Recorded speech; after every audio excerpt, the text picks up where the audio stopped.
नमस्कार, मेरा नाम भगत सिंह है और आप देख रहे हैं हिसार पल पल न्यूज़। इस वक्त हम मौजूद हैं बाबा भोले के दरबार यानी सीसवाल धाम में। साथियों, जैसा कि आप जानते हैं, सावन माह को लगे हुए लगभग एक सप्ताह हो चुका है और यह सावन माह का दूसरा सोमवार है, जहां हर बार यहां सावन में फागुन माह को भक्तों व कावड़ियों का जमघट लगा होता है और एक अद्भुत दृश्य देखने को मिलता है। परंतु इस बार कोरोना महामारी के चलते सरकार ने कावड़ लाने पर रोक लगा दी है। और दूसरा कारण मैं बताऊं तो यहाँ मंदिर का जीर्णोद्धार भी चल रहा है, जिसके चलते यहाँ पर भगत और कावड़िए बहुत कम दिखाई देने को मिलेंगे। कावड़िए देखने को दिखाई देने को भी नहीं मिलेंगे, क्योंकि सरकार ने पूर्ण रूप से कावड़ लाने के कोरोना महामारी के चलते प्रतिबंध लगा दिया था। और साथ ही साथ में जो मंदिर की कमेटी है, उन्होंने मंदिर के जीर्णोद्धार के चलते यहाँ पर भक्तों को, जैसे अगर मैं बात करूं, आम सामान्य तरीके से सावन माह पर जल चढ़ाने की अनुमति दी है और इसमें भी सोशल डिस्टेंसिंग का पालन किया जा रहा है और पूर्ण रूप से सरकार व प्रशासन के दिए हुए नियमों का पालन किया जा रहा है। सरकार व प्रशासन के कावड़ यात्रा पर रोक लगाने के बावजूद कुछ ऐसे भाई हैं, या मैं कहूँ ऐसे शिव भगत है, जिन्होंने अपने घर से लेकर सीसवाल धाम तक पेट के बल कर लेट कर बाबा भोले के दरबार में पहुंचे हैं। तो आइए आपको उनसे मिलवाते हैं, उनका इस पर क्या कहना है। नमस्कार भाई साहब। नमस्कार जी। भाई साहब, आपका नाम? संदीप बादू। संदीप बादू।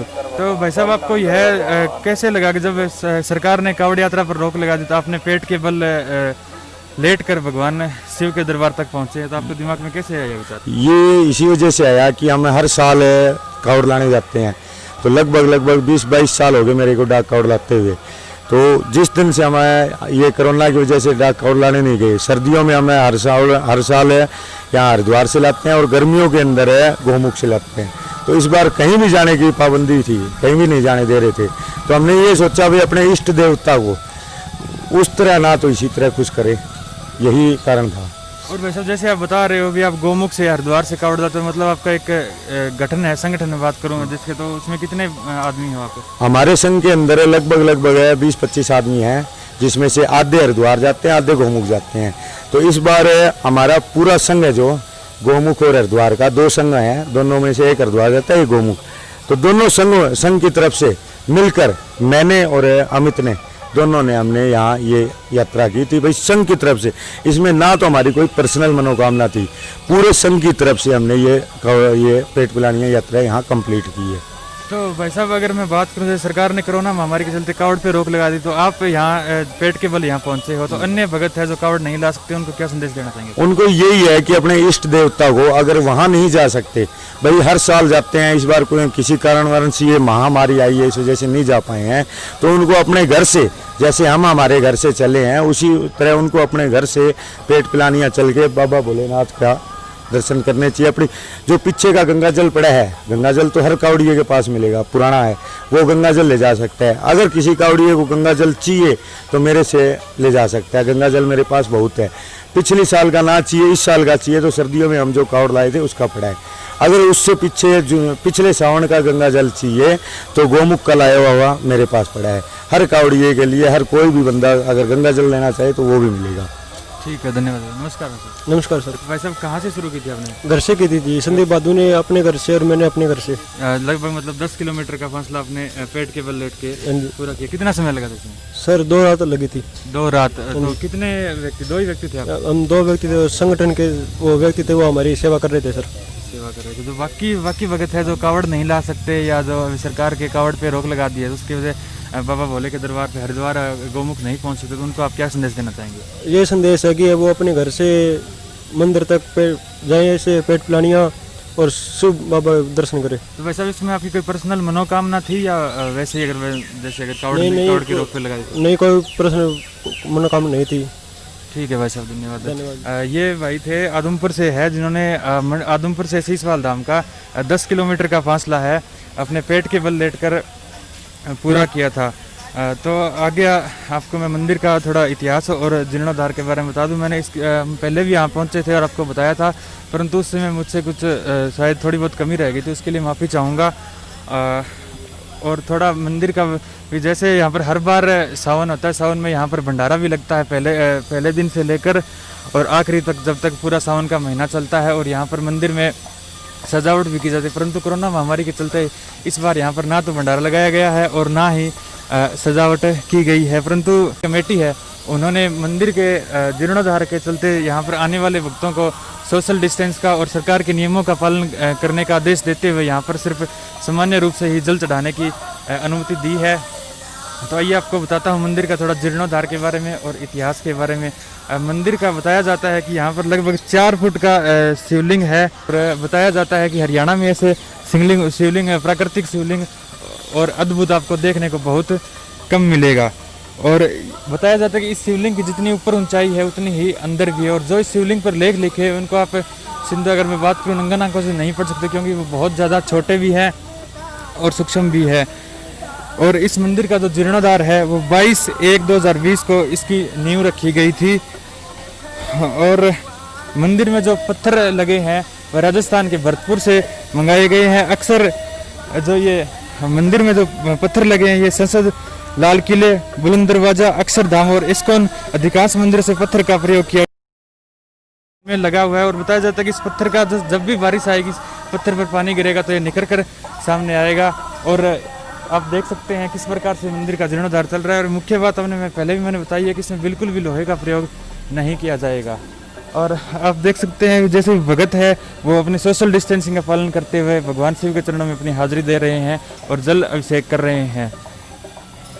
आप जब भी आपको मौका मिले यहाँ आकर भगवान शिव के दर्शन कीजिएगा और अपनी जो भी मनोकामना है वो मांगिए आपकी ज़रूर। हमारे साथ शीशवाल धाम मंदिर के प्रधान घिसाराम जी मौजूद है। तो आइए जानते हैं मंदिर में इस बार जो सरकार ने कोरोना महामारी के चलते कावड़ पर रोक लगाई उस पर इनका क्या कहना है। और आगे पूछेंगे थोड़ा मंदिर का इतिहास ही पूछेंगे। पिछली बार मैं इनसे इतिहास नहीं पूछ पाया था। और आगे मंदिर के जीर्णोद्धार पर भी इनसे बात करेंगे। नमस्कार प्रधान जी। नमस्कार सर। जी, सरकार ने अब जो मैं बात करूं अगर कोरोना महामारी के चलते कावड़ पर रोक लगाई तो ऐसा पहली बार हुआ है आपके देखने में? हाँ, पहली दफ़ा। पहले आज से 100 साल पहले कोई महामारी आई थी 1918 में बता रहे हैं। उसके बाद अभी 2020 में सरकार भी क्या करे, इसमें बीमारी ऐसी गंदी है। सरकार तो हमारी सुरक्षा के लिए करता है और सभी ने सरकार का साथ दिया और होनी भी चाहिए सुरक्षा। कावड़ नहीं आई कोई खास बात नहीं है, सभी भगत हैं। फिर बाबा मंगवाएंगे फिर आएंगे। प्रधान जी, जैसे मंदिर का अगर शिवलिंग है और इसके पुराने इतिहास के बारे में अगर थोड़ा आपको पता है तो बताइए। किंवदंती है, हमने तो नहीं देखा, लोग बता रहे हैं। कोई तो कह रहे हैं ये कुंती के टाइम का 5000 साल पुराना है। कोई कहते हैं महाराज अग्रसेन 5000 साल पहले हुए हैं, उनके 4 दरवाजे थे, उन चारों दरवाज़ों पर ये शिवलिंग थे, उस टाइम का है। हमारे वो दैनिक भास्कर के गुप्ता जी आए थे भोपाल से साल एक पहले, उन्होंने कहा ये मौर्य काल का है। मौर्य काल में ऐसी खुदाई होती थी, आज से 1800 साल पहले मौर्य काल था हिंदुस्तान में, उस टाइम का है।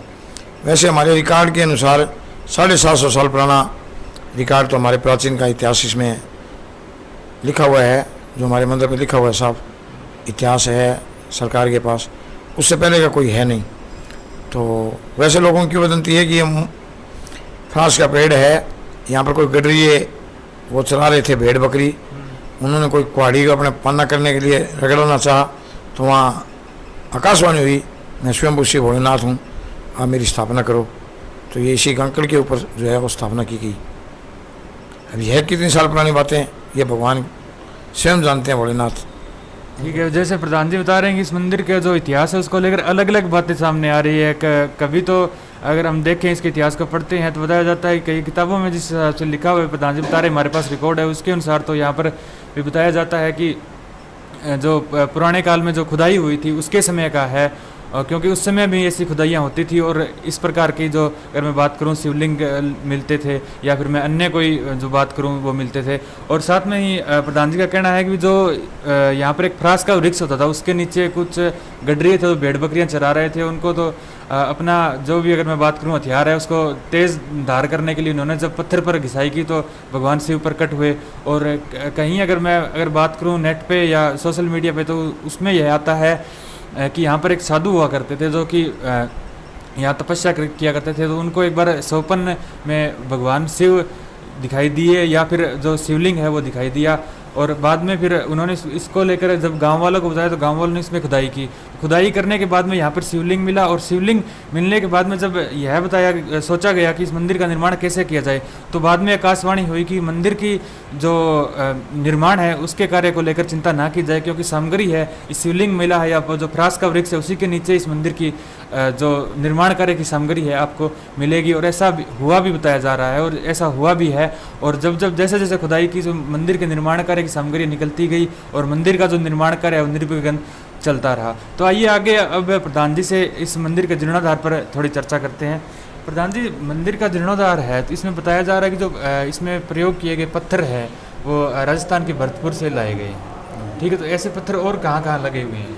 ऐसे है, ये जो हमारे अक्षरधाम है, या हम बात करें सोमनाथ धाम की, वहाँ सब यही पत्थर लगे हुए हैं। हमारे अयोध्या में आज से 50 साल पहले, 40 साल पहले अयोध्या मंदिर का निर्माण के बारे में बात चली थी, उस टाइम भी वहाँ खुदाई हुई है। यही बस्सी पहाड़पुर के पत्थर वहाँ भी लगे हैं, वो वहाँ खुदाई करके रखे हुए हैं। हमारे यहाँ खुदाई हो रही है। वही जो आशीष सोमपुरिया हमारे यहाँ, जिसको हमें आर्किटेक्ट नियुक्त किया है, उनके पिताजी चंद्रपाल जी वो राम मंदिर के आर्किटेक्ट थे। तो अभी है, वो बड़ेरी उम्र में है, पीछे इंटरव्यू हुआ था उनका। तो वही कारीगर हमारे पास है जो अयोध्या राम मंदिर का बन रहा है। ये भव्य मंदिर बन रहा है। वास्तव में नॉर्थ इंडिया में ये मंदिर देखने को बहुत कम मिलते हैं। हम अगर बात करें दक्षिण भारत की, केरल की या अहमदाबाद की, उस साइड में सारे मंदिर जो हैं वो इन्हीं पत्थरों से बने हुए हैं और बन रहे हैं। तो जैन मंदिर बहुत से हैं, वो सफ़ेद पत्थरों में बने हुए हैं। बाकी इन गुलाबी पत्थरों में ये जो हम देख रहे हैं अक्षरधाम है, या जो हमारे और भी बहुत से मंदिर है। मैं अहमदाबाद गया था, वहाँ देख गया था, एक कोटेश्वर धाम है, उसी की नकल पर यह मंदिर बन रहा है जो साबरमती के आस्तरण पर है, कोटेश्वर धाम नाम से, अहमदाबाद में। तो प्रधान जी, इस मंदिर की पत्थर की खासियत बताई जाती है कि जब भी बारिश होगी है इस पे पानी गिरा तो निखर कर सामने आएगा। हाँ, ये तो होता ही है। पत्थर का जैसा भी एक रूप है आज पत्थर, उस पर कोई मेल जम जाता है, मिट्टी जम जाती है, तो जो बारिश आएगी, जो इसकी धुलाई होगी तो और ये साफ आएगा। अच्छा, पत्थर की म्याद बहुत तकड़ी है, क्योंकि ये एक एक शिला जो है वो 1-1 कुंटल की, 5-5 कुंटल की, 10-10 कुंटल की है। तो इसका कोई अंदाज ही नहीं है। इसके नीचे जो है हमारा 18 फुट नीचे नींव आई है, जो 15-20 फुट चौड़ी है, सारी पत्थरों से भरी गई है। तो ये एक बोर्ड ओढ़ने की क्षमता रखता है। 1600 टन पत्थर ऊपर लगे हैं। और प्रधान जी, बताया जाता है कि इस मंदिर में, मैंने पढ़ा था एक दिन, अखबार की कटिंग पढ़ी थी, उसमें आया होता है मंदिर में बिल्कुल भी लोहे का प्रयोग नहीं किया जाए। इसका क्या कारण है? ये बताते हैं जो मंदिर बनाते हैं उनका एक मंदिर का अपना इतिहास होता है। जैसे मानस होता है, उसी आदमी के रूप पर यह मंदिर बनता है। जैसे आदमी का मुंह होता है, फिर पेट चौड़ा होता है, उसी प्रकार जो है मंदिर का एक इतिहास है। और सोमनाथ मंदिर में बताते हैं शिव जी के मंदिर में कहीं भी लोह नहीं लगता। सिर्फ शिव जी का मंदिर जो है उसके अंदर आप घंटी भी बांधेंगे ना तो वो पीतल की होगी, जंजीर भी पीतल की होगी, आप तावा लगा सकते हैं, वो लगा सकते हैं। उनका भाव है। हमें नहीं मालूम था भी लोह नहीं लगता, पर हमारे देखा था पहले, हमारे भी यहाँ मंदिर में लोह नहीं लगा हुआ था। संगत तो जरूर थी, लोग यही थी। बाकी अब उनकी भावना है, हम तो उसी हिसाब से चल रहे हैं। हमें नहीं मालूम था भी लोह नहीं लगना चाहिए, पर हमारे आर्किटेक्ट ने बताया वो बहुत मंदिर बनाते हैं। वो कहते हैं शिव जी के मंदिर में कहीं भी लोह का सिरिया नहीं लगेगा। इसीलिए उन्होंने 1-1 फुट के कंक्रीट के बीम दिए हैं। हर 4 फुट पर 1 फुट कंक्रीट का बीम दिए है। कहीं भी लोह का इस्तेमाल नहीं किया गया है। ठीक है प्रधान जी। जैसे प्रधान जी, इसका लगभग कब तक जीर्णोद्धार पूरा हो जाएगा मंदिर का? अभी हमने पिछले सोमवार को ही नींव हमारी तैयार हो चुकी थी। उसके बाद जो है ये पत्थर रखने का काम शुरू किया गया है। और हमारा आर्किटेक्ट के हिसाब से 1.25 या 1.5 साल कह रहे हैं वो। 1-1.25 साल में हम आपको तैयार दे देंगे। ठीक है, धन्यवाद प्रधान जी का बहुत बहुत, जो इन्होंने अपना समय दिया। तो प्रधान जी, आपका भी है धन्यवाद, आपका भी है। आप बार बार आते हैं और मंदिर के प्रचार प्रसार कर रहे हैं, इसके लिए हम आपको बहुत साधुवाद देते हैं। और हमारा भाव भी है, पत्रकार है, एक ऐसी दुनिया में बैठे हो आप इसको उजागर कर सकते हैं। बहुत बड़ी शक्ति है, ये शक्तिपीठ है, इसको उजागर पत्रकारों के हाथों में होना है। हमारा आपसे ये विनती भी है हाथ जोड़ करके, इसकी आप जो है चारों मेर भारत के, ये एक गाँव के अंदर है। अगर ये कोई कलकत्ता, बंगाल, बिहार में होता तो इसका जो है बहुत बड़ा प्रसार होता। एक गांव के इलाके के होने की वजह से शिक्षा प्रसार नहीं है। अगर ये पहाड़ों में होता तो हम दुनिया जाती। तो हमारा यही भाव है। मंदिर बहुत बड़ा मंदिर है, यहाँ जो भी है सबकी मनोकामना पूर्ण हुई है। हम देख रहे हैं इतना गांव के होते हुए भी लाखों आदमी शिवरात्रि मनाते हैं। तो कोई न कोई चमत्कार तो है ही बाबा का, तभी आते हैं लोग, सभी की मन इच्छा पूरी होती है तभी लोग आ पाते हैं। ठीक है, धन्यवाद जी। प्रधान, जैसे कि प्रधान जी ने बताया कि मंदिर गांव में है, इसके लिए प्रचार प्रसार नहीं है, और तो आप सभी से मैं निवेदन करूंगा इस वीडियो को ज़्यादा से ज़्यादा शेयर करें, और जो शिव भगत है या जो अन्य श्रद्धालु हैं उन तक इस वीडियो को पहुंचाएं, और भगवान शिव का जो भव्य मंदिर बनकर तैयार होने जा रहा है उसका उनको दर्शन करवाएं, और उनको बताएं कि आगे कब तक मंदिर तैयार हो जाएगा। लगभग बता दूँ 1-1.5 साल में मंदिर बनकर तैयार हो जाएगा, और यहाँ जो भी व्यक्ति आता है उसकी हर मनोकामना बाबा भोलेनाथ पूरी करते हैं। और मैं बाबा भोलेनाथ से कामना भी करूंगा कि जो भी व्यक्ति यहाँ आए उसकी हर मनोकामना पूर्ण हो। जय हिंद, धन्यवाद।